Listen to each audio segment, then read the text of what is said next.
launch. It hit the shelves 2 months ago in the US, but tomorrow Apple's iPad gets its UK debut. LA native Joe Zenas has already got one, and he thought a couple of British college students might like to have a look. I've been waiting for months. Want it too much. Don't know why. It's not something I need, it's something I want. But why do you want it so much? Don't know, partly because of its specs. The specs. The iPad is a medium-sized computer without a keyboard, and it comes with lots of software. Download thousands of applications or apps, like pinball.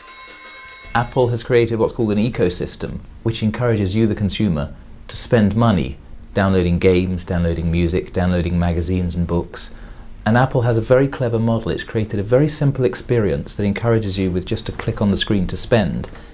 Both Apple and Microsoft helped create the personal computing revolution in the late 1970s, but Microsoft quickly outflanked its rival with MS-DOS and Windows. That's basic software that operates a PC.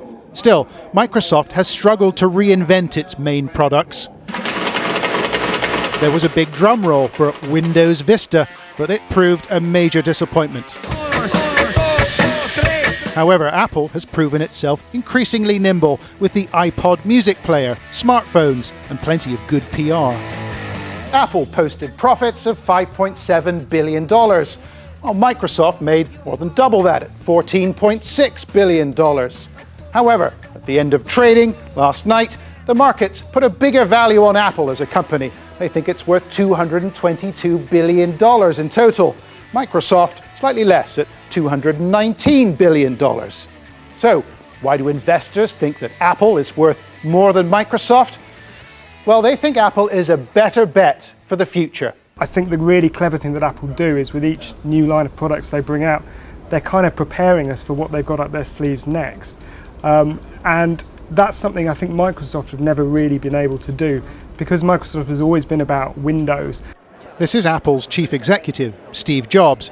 25 years ago, the company sacked him. It took him back in 1996, and now he's championed as a visionary. I think Steve Jobs is a very clever guy. He knows how to run his PR very well. And that's why everyone buys all of his stuff. Bill Gates or Steve Jobs? Steve Jobs. Why? Well, it just makes better stuff. Better stuff, and a big problem for Microsoft. These gentlemen prepared to wait through the night for a brand new Apple. That was John Sparks. When we come back, North Korea tears up military agreements with its southern neighbour as the row over the sinking of a South Korean warship